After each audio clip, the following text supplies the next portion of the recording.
Aabot sa 228 wanted person ang nasa kote sa isinagawang manhunt operation ng Police Regional Office 1 sa loob lamang ng buwan ng Agosto. Ang report mula kay Police Corporal Mark Anthony Pico. Pinaiigting ng Police Regional Office 1 ang kampanya laban sa kriminalidad matapos maresto ang kabuuang 228 na wanted persons sa buong Ilocos Region nitong buwan ng Agosto 2025. Sa naturang bilang, 27 ay kabilang sa mga most wanted persons, habang 201 naman ang iba pang may kasong kinakaharap. Sa pamamagitan ng magkakasanib na operasyon ng iba't ibang unit ng pulisya sa rehiyon, matagumpay na naisakatuparan ang serye ng manhunt operations laban sa mga pinaghahanap ng batas.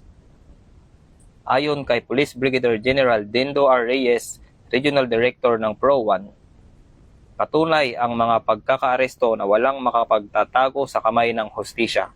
Ang mga pag-arestong ito ay malinaw na mensahe na walang sinuman ang makakatakas sa batas.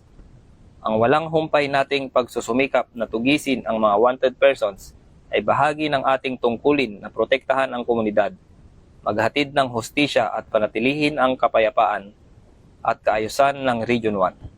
Pahayag ni Police Brigadier General Dindo R. Reyes.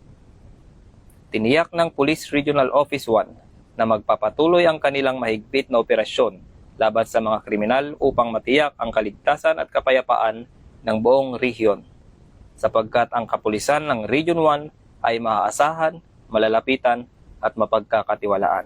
Mula dito sa Ilocos Region, ako ang iyong PNN correspondent, Police Corporal Mark Anthony Pico, alagad ng batas, nagataguyod ng balitang pulis.